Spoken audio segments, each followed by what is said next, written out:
with the Prime Minister speaking up on Pahalgam and talking about the challenges of terror and how it is fight against those who are against humanity. So the MEA briefing also speaks about the Prime Minister's strong message and has also said that the BRICS has condemned Pahalgam. All countries at BRICS have condemned Pahalgam terror attack. In fact, the Prime Minister's message was also all-encompassing on combating any form of terror, including those who are backing it, saying there should be no double standards. And the MEA has also spoken about that.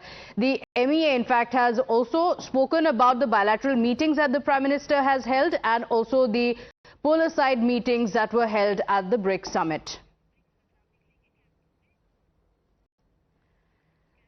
So let's talk about the message that the Prime Minister has given on terror as we keep our focus on Pahalgam. As the Prime Minister has made it clear that there is no room for any double standards whatsoever. In fact, shortly after the Prime Minister's message, BRICS also issued a joint statement where it condemned this Pahalgam attack in the strongest terms. Let's tell you what BRICS has mentioned in the joint statement. These are details of the joint statement that has been issued by BRICS, speaking about Pahalgam, expressing strong condemnation of any act of terror.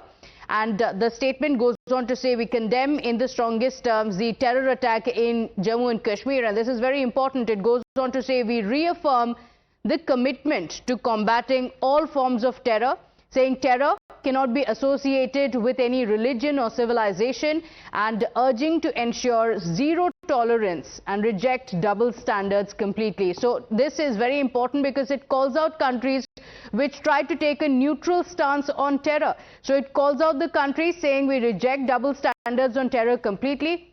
Then it has called for adoption of the Convention on Terror in the UN framework. This is the joint statement that has been issued. Meanwhile, the Prime Minister also put the focus on the global south at the BRICS summit. The Prime Minister, in fact, called for the evolution of global institutions, many of which he claimed were formed in the 20th century and have failed to evolve over the last 80 years. Let's tell you a bit more about what the Prime Minister has said about resetting the world order, and that's the pitch that he has given. In fact, the Prime Minister has said that the global south has often been a victim of double standards. Remember, BRICS is seen as an answer to the West. So the Prime Minister has spoken about how the global south has been a victim of the double standards, saying interests of the global south have not been given priority and that global bodies don't accommodate the two-thirds of the humanity. These are some of the biggest economies in the world, the most populous countries, and yet they have not been accommodated. In fact, in his message, the Prime Minister also went on to say that the key contributors are not given a seat on the decision-making tables and that the global bodies haven't really evolved themselves in the last 80 years, saying that there should be a big change that should take place, geopolitical change that needs to come in.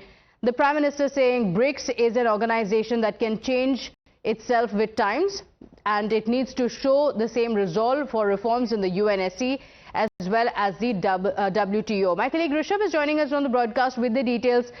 So Rishabh, the Prime Minister's message has been very, very clear. First, of course, the focus on terror. He spoke about Pahalgam. And then also mentioning how there should be a change in the world order. He has gone on to say that things have not changed in the last 80 years or so. Take us through the highlights of the Prime Minister's visit. Well, Pratibha, good morning. Yes, Prime Minister, in his speech at the BRICS forum in the first preliminary session, very categorically called out the double standards that the global south faces.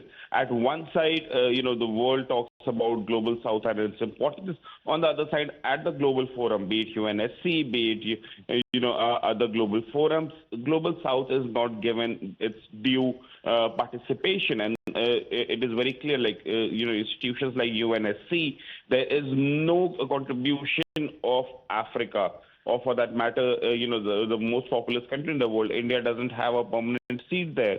Brazil, one of the fastest growing economies from South America, doesn't have a seat there. And it is very clear that the UNSC needs reform. And this is for the first time we need to understand. See, United States, France, UK, or for that matter, Russia has always been in support of India's permanent membership to UNSC. So similarly for Brazil and Japan. Now that this time China has also advocated for it. So now we have all the five, permanent members of UNSC in support of India's candidature for the full-time membership of UNSC. And India do understand. After Pahalgam, India did understand that, UNSC might not be that effective, but being a permanent member, there is imperative for India, and that's the reason that India is now pushing for it. India's anti-terror movement that India wants the world to support needs more impetus, and that's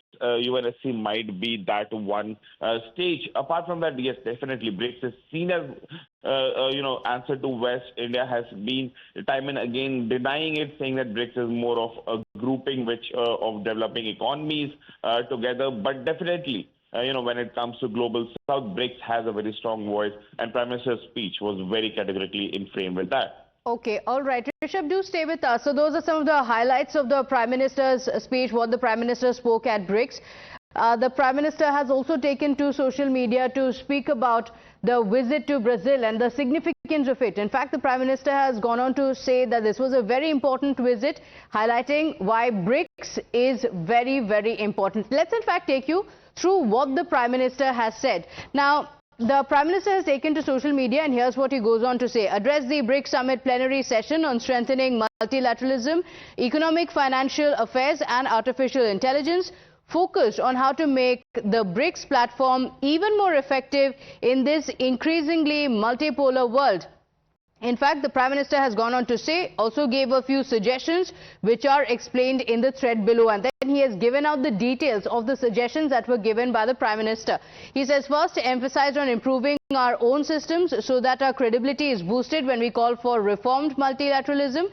This is important considering economic cooperation within BRICS has been steadily progressing. While sanctioning projects through BRICS, there must be a focus on demand-driven decision-making, long-term financial sustainability and maintaining a healthy credit rating. So this is one of the suggestions that the Prime Minister has spoken about at the BRICS summit. Now, the Prime Minister has gone on to say we can work together to fulfill specific expectations and aspirations nations of the global south can have from BRICS. For example, BRICS Agricultural Research Platform has been established in India, which can be a medium for sharing best practices in agri-biotech, precision farming as well as climate change adaptation.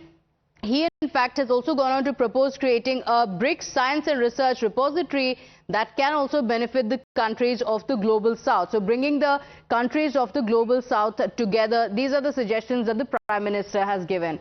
With that, it's time for us to slip into a very quick break here. Don't go anywhere. We'll be right back with lots more on the other side.